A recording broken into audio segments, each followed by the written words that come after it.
నమస్కారం. ఈవేళ మనం ఈ స్వామీజీలు వాళ్ళు అంటే ఎవరిని విమర్శించటం అని కాదు. ఎందుకు అవుతుంది ఇలాగా అన్న విషయం చెప్తాను మీకు. గురువులు అనగా ధనం కోరుతూ ఉంటారు. దేవాలయాలు కూడా ధనమే కోరుతాయి. ఇంకొకటి లేదు ఇంకా. ఎందుకంటే మెయింటెనెన్స్ ఉంటుంది కదా మరి. ఆ మెయింటెనెన్స్ మరి ఎవరివ్వాలి? ఒక గుడి, మీ సందుజీవర గుడికైనా సరే అందరూ కలిసి చందాలు వేయటమో, వెళ్ళిన భక్తుడు 4 రూపాయలు వేయటమో చేయకపోతే అది నడవదు. ఇది నడవదు. ఇక్కడ ఒక విషయము జ్ఞాపకం వస్తుంది, చెప్పుకోవాలి దీంట్లో దీన్ని. అదేంటంటే ఒక సన్యాసి వాడు అన్ని తెగించేశాడు, ఖచ్చితంగా తెగించి పడేశాడు అన్నిటిని. ఒక గోచిగుడ్డ, ఆ గోచిగుడ్డ దండ మీద ఒకటి, వీడికి ఒకటి. ఈ గోచిగుడ్డతో కాలం గడిపేస్తుంటాడు. ఈ ఎలక వచ్చి కొట్టేసింది దాన్ని. అది చాలాసార్లు జరిగింది. మళ్ళీ ఊర్లోకి వెళ్ళి అమ్మ ఒక గుడ్డమొక్క ఇవ్వండి, గోచి పెట్టుకుంటాను అని చెప్పేసి అంటే ఒక గుడ్డమొక్క ఇస్తుంది. ఆ ఇల్లాలు ఏదో గుడ్డమొక్క మళ్ళీ పెట్టుకున్నాడు, మళ్ళీ కొట్టి పడేసింది దాన్ని. మళ్ళీ వచ్చాడు, ఏంటి అసమానం వస్తున్నావు అని గృహస్థు అడిగాడు అండి. ఏమయ్యా సన్యాసి రోజు వచ్చేస్తున్నావు ఏమిటి? అప్పుడు ఆయన చెప్పాడు, ఇలాగా కౌపీనము ఇలాగ తినేస్తుందండి అని చెప్పాను. ఓ పిల్లిని పెంచుకోపో, దీనికంతా ఆలోచనటాయా బాబు అని ఓ పిల్లని సేకరించి పెట్టుకున్నాడు. దాని పాలు కావాలిగా. మళ్ళీ వచ్చాడు ఇక్కడికే, వీడికి అనువుగా ఉండి దగ్గరగా ఉండే గృహం అది. ఏదైనా అడిగి ఇచ్చేవాళ్ళు వాళ్ళే. పాలు ఇచ్చారు. వీడు ముందు అనుకున్నాడు పిల్లి ఎలకం తినేసి సుఖంగా పడుకొని ఉంటుందని. కాదు, అలా జరగదు కదా. అనుకుంటా కుదురుతుంది అది. పాలు కావాలి దానికి. పాలు పోశారు. ఇక రోజు పాలకు వస్తున్నాడు. ఇవన్నీ ఎందుకు వచ్చిందా? నీకు ఒక ఆవుని ఇస్తాను, తోలుకుపో అన్నాడు. ఆవును పెట్టుకున్నాడు, అడవిలో తిప్పుకున్నాడు, అవి చేశాడు ఇవి చేశాడు.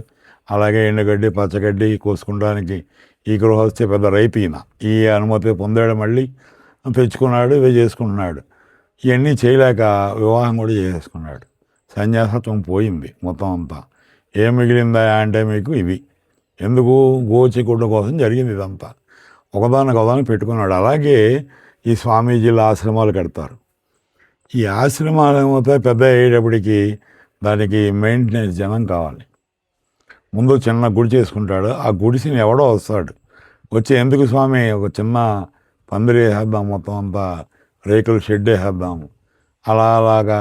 అంటే వీడి చెప్పింది ఏమైనా వాడికి ఫలిస్తే సన్యాసి ఏం చేయాలి ఇక్కడ అంటే, స్వామి వీడి పని మానేయాలి, దైవ చింతన ఉండకూడదు ఇంకాడికి. ఇంకా వచ్చిన భక్తుడికి ఏం కావాలో కోరికలు తీర్చేస్తుండమే, భగవంతుని నిరంతరం అదే కోరుతూ ఉండమే. ఇంకది అలా చేసి వాడు వీడికి సేవ చేయడంతో సరిపోతుంది. వాళ్ళకి చిన్న ఇల్లు అవుతుంది, ఒక బిల్డింగ్ అవుతుంది, నెమ్మదిగా పెరుగుతాయి, భక్తులు పెరుగుతారు, ప్రచారం పెరుగుతుంది, మళ్ళీ బిల్డింగ్లు కావాలి, మళ్ళీ అన్నీ కావాలి, దానికి డబ్బులు కావాలి. డబ్బులు ఎవడిస్తాడో చూడాలి, డబ్బులు ఎక్కువ ఇచ్చే భక్తుడు ఎవడో మళ్ళీ గుర్తుపట్టాలి. ఒక పెద్ద కారుతో వస్తే శిష్యుడు చెవిలో చెప్పేస్తాడు, వచ్చింది BMW అండి అని. మనిషిని చూసినా కూడా తెలుస్తుంది కదా. వీడు ఏదైనా ఇస్తాడేమో అని ఆశ మళ్ళీ పుడుతుంది. అవసరం ఉంది కదా ఇక్కడ. ఇలాగే అందరూ 99.99 స్వామీజీలు అందరూ పేరు ఏం చెప్పక్కర్లా, అందరూ ఇదే దారిలో ఉన్నారు, ఇదే బాట నడుస్తుంది. అలాగే కోవిళ్ళు కూడా. ఒకసారి ఈ కోవిడ్ టైంలో వార్తల్లో వచ్చింది అది. 127 కోట్లు పెద్ద తిరుపతి సిబ్బందికి ఇచ్చే జీతం అట నెలకి. 127 కోట్లు, 127 కోట్ల రూపాయలు నెలకి. దాన్ని నేను వార్తల్లో వాటిల్లో విన్న మాట సుమా. ఇది ఖచ్చితంగా నేనేమి వాళ్ళకు ఒక సమాచారం తెలపండి అని సమాచార హక్కుతో తెచ్చుకున్నదేం కాదు. కొంచెం అంకెటివిటీ ఉండొచ్చు. కోవిడ్ సమయంలో అవుతుందిలేండి, బోళ్ళు ఉంటాయి కదా దానికంతాను. అంత డబ్బు అని ఆశ్చర్యపోయాను నేను. అంత డబ్బు భక్తులు రావాలి, అంతా జరగాలి, అంతా చేయాలి అంటే మొత్తం అంతా ప్రతిదానికి ఫీజులు పెట్టాలి. 1,00,000 ఇస్తే దర్శనము, 10 లక్షలు ఇస్తే దర్శనం అని కూడా టికెట్లు కూడా వచ్చేసినాయి. అంబానీ లాంటి వాళ్ళకి ఇస్తే ఆయన వచ్చేటప్పటికి ఈలో నుంచి ఉన్నాడు ఆయన, ప్రధాన పూజారి. ఒక ఫోటో చూశాను నేను. ఎందుకు అంత కర్మ? ధనం మూలం మిదం జగత్. ఆ ధనం ఆధారంగా వీళ్ళందరూ చేసుకుంటున్న పనులకి ఇంకా ముందుకి ఇంకా చాలామంది ఒకళ్ళిద్దరు కాదు, ఇంకా పెంచాలి. ఈ మధ్యన ఒక స్వామీజీ ఒక ఆయన ఢిల్లీలో కూడా పెట్టారట, ఎక్కడో పెట్టారట. మరి చక్కగా ఉండేవారు ఆయన. అలా అవసరాలు పెరిగేటప్పటికి ఆ రకంగా అయిపోయింది. ఇవన్నీ కొంత అది చేస్తారు, కొంత ఇది చేస్తారు. నాకు దగ్గరగా నా వెనకాలే ఒక మఠం భూములు ఉన్నాయి. మఠం ఉంది ఇక్కడ నా వెనకాలగా కొంచెం దూరంలో.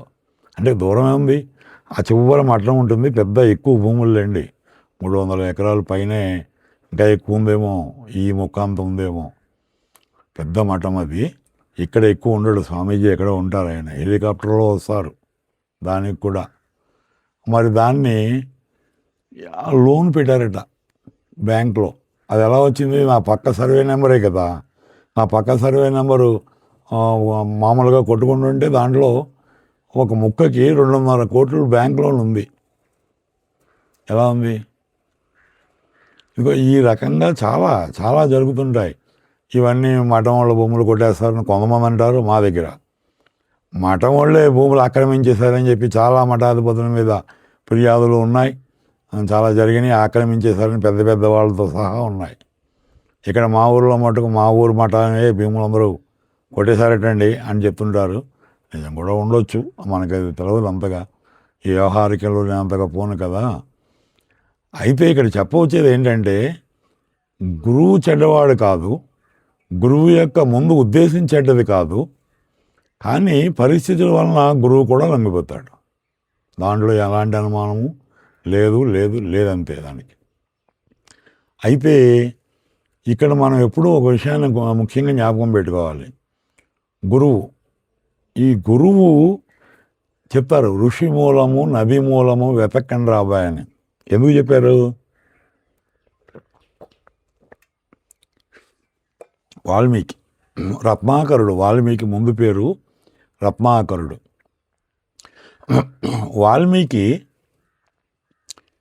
మారే ముందు ఆయన దొంగవాడు, దారి దోపిడీదారుడు. ఇంకా చెప్పాలంటే ఆ దారం డేవండి వెళ్తుంటే ఆ 4 బాధేసో చంపేసో ధనం ఎత్తుకొచ్చేసి అక్కడ పెట్టుకుంటాడు. ఎవడో లేకపోతే పిట్టలయ్యి కొట్టుకుంటాడు. అదిగో అలాంటప్పుడే జరిగింది. ఒరే అబ్బాయి బాగానుంది, వెళ్ళి మీ భార్యని అడిగిరా, వెళ్ళి నీ పాపంలో వాటా పంచుకుంటుందేమో అని అన్నారట. అది అలా వాల్మీకి నెమ్మదిగా వాల్మీకి అయ్యారు, రామాయణం రాశారు. ఇదంతా మీకేం చెప్పకలా, మీకు అందరికీ తెలుసు కదా ఇది. ఇలాగా వాల్మీకిలు అవ్వటం, అలాగే గురువుగారులు ఋషులు ముందు ఏదో ఉంటారు, సడన్గా వాళ్ళకి జ్ఞానోదయం అయిపోతుంది, ఋషులు అయిపోతారు. గౌతమ బుద్ధుడే పెద్ద రాజు. ఆయన అన్నీ అనుభవించాడు. ఆయన అప్పుడు సుఖభోగాలు అంటే అన్నీ ఉంటాయి. ఇంకా యుక్త వయసు వచ్చాక, పెళ్ళి అయ్యాక, పిల్లలు పుట్టాక, ఒక పిల్లవాడు అనుకుంటాను, సరిగ్గా జ్ఞాపకం లేదు, అప్పుడు సందేశించాడు ఆయన. గౌతమ బుద్ధుడి గురించి మీరు ఎదిగితే ఆ గౌతముడి విషయం మీకెందుకు? బుద్ధుడి విషయం మీకు కావాలి. ఆయన చెప్పిన మంచి విషయాలు మీరు తెలుసుకోవాలి. అంతేగాని ఇంకొక విషయం మనం తీసుకోకూడదు. అలాగే గురువుల దగ్గర మంచి నేర్చుకోండి, ఇవ్వాల్సింది ఏమైనా ఉంటే ఇవ్వండి. ఒక చిన్న హోటల్ 150 రూపాయలు తీసుకుంటారు. మా ఊర్లో హోటల్ అంతా మాది కొంచెం మరి కొండ ప్రాంతం, టూరిస్ట్ ఏరియా కదా ఇదంతా. 150 తీసుకుంటాడు వాడు దోశకి. అది సరిగా ఉండదు అనుకోండి, అది వేరే విషయం. అది 10-15 మంది కనబడుతుంటారు ఆ హాల్లో. ఎవరు వెయిటర్లు, వాళ్ళు వీళ్ళు. 2 మేనేజర్లు ఉంటారు, 2 ఎవడో ఉంటాడు. మరి డబ్బులు ఎక్కడి నుంచి వస్తాయి వాళ్ళందరికీ ఇవ్వడానికి? ఈ 150 చెప్పిన పుచ్చుకోవాలి వాడు. పుచ్చుకుంటే వస్తుంది వాడికి. అలా వాడు అంతే, ఒక మఠం అంతే అయిపోయింది ఈవేళ పరిస్థితి అది. ఇకపోతే ఏదో ఒక బాధ వీళ్ళకి వాళ్ళకి ఇక గురువుకి ఇంకొకడికి కలి ఎవరిని వదలలేండి అంతే. ఇంకా ఆ బాధ లేకపోతే అసలు మీరేమీ ఏ అవసరం లేకపోతే పుట్టడం ఎందుకు? ఏదో కన్నం ఉంది ఇక్కడ, కన్నం ఉంటేనే పుడతాడు ఇక్కడికి వచ్చేటప్పటికి. ఆ పుట్టి ఆ కన్నాన్ని పూడ్చుకుని పోవాలి ఇక్కడి నుంచి, కర్మలు తీర్చుకుని. ఆ కర్మ తెరకపోతే మళ్ళీ వస్తాడు, మళ్ళీ. ఇది సహజమైన విషయం ఇది. అందుకని ఆ కర్మను తెలుసుకుని, ఆ కర్మను తీర్చుకుని, బాధ్యతలు నెరవేర్చి చేయాలి. గుడ్డిగా పోకూడదు. పెద్ద పెద్ద చోట్లకి వెళ్తేనే పుణ్యం వస్తానా తప్పు, ఏమైనా తప్పే అంతే. ఉండొచ్చు భాగ్యము, పెద్ద పెద్ద భాగ్యాలు కలగవచ్చు. అక్కడికి వెళ్తే వాళ్ళ మంచి మంచి దీవెనలు ఇస్తారండి, లేకపోతే గుడి అయితే మంచి కోరిక తీరుతుందండి, అవ్వచ్చు, కాదన్న నేను. అదే అది ఎక్కడైనా తీరుతుంది. అసలు నువ్వు మీ ఇల్లే దేవాలయం అది ఇల్లు దేవాలయం అంతే. గృహాలయ అని చెప్తాం మనం, గృహం ఆలయం. ఆ ఇల్లాలు దేవత, వీడు పూజారులండి, వీడు దేవుడు కాదు, వీడి గృహస్థ దేవుడు కాదు, పూజారి వీడు. అలా అన్నమాట. అలాగా ఇవన్నీ సరిగ్గా బుద్ధిని ఎంచుకొని పెద్ద పెద్ద మఠాలకు వెళ్ళాలి, పెద్ద పెద్ద గుళ్ళకి వెళ్ళాలి, పెద్ద పెద్ద చూడాలి. సరదాగా ఎప్పుడన్నా ఒక సంవత్సరానికి ఎప్పుడో వెళ్ళండి, అపురూపంగా దర్శనాలు చేసుకోండి, మంచిదే అది. కానీ నెలకోసారి వెళ్ళేవాడు ఒకడు, అబ్బాయి నేను ఎప్పుడైనా సరే వెళ్ళి చేస్తుంటానండి నేను అన్నవాడు ఒకడు, ఆ గుడికి వెళ్తేనే అవుద్దన్నవాడు ఒకడు. అరే గుడి కన్నా ముందు జ్ఞాపకం చేసుకో, వాడి కోరిక బలమైందే ఉంటుంది, వాడు తెగించి ఉంటాడు. కోరిక రాక్షసత్వం కోరికలో ఉంటుంది. ఆ కోరికతో వాడు అనుదినము రాత్రి పగలు ఆ కోరికతోనే ఉంటాడు. వాడికి ఇంకేముంది, ఇంకా ఆ కోరికే వాడిని రాక్షసుడిగా చేసి ఆ కోరిక ఫలింపజేస్తుంది. దేవుడి కూడా చిరాకు వచ్చే ఆత్మను చంపుకు తినేస్తున్నాడు వీడు అంటాడట. అలా కూడా ఉంటుంది. అదండి విషయం. ఈ స్వాములు, పెద్ద పెద్ద ఆశ్రమాలు, మఠాలు నేను చూసిన ఒక విధానం మీద చెప్పాను అంతే మీకు. దీంట్లో ఎవరిని విమర్శించడాలు అవి ఏమి లేవు దీంట్లో. ముఖ్యంగా అది జ్ఞాపకం పెట్టుకోండి, ఒకళ్ళ పేరు కాదు. సరే, శుభమస్తు. నాకేం ఆశ్రమాలు లేవులేండి, నాకు ఆశ్రమాలు లేవు. మీరు ఎవరో వచ్చి మాకేం చందాలు ఇవ్వక్కర్లేదు, ఎవరితోనూ బాధ లేదు, ఎవరితోనూ గోళ లేదు మాకు. నేను ఏకాంత జీవిని, ప్రశాంతంగా ఉన్నాను, ఏమి లేవు. నేను ఎక్కడో అడవిలో ఉన్నాను. నా వెనకాల అద్దంలో కనబడుతున్నా చూసారా చెట్లు, ఆ చెట్లు ఇదంతా నిజమే, ఏ ఇల్లు కావు ఇవి. సరే, శుభమస్తు.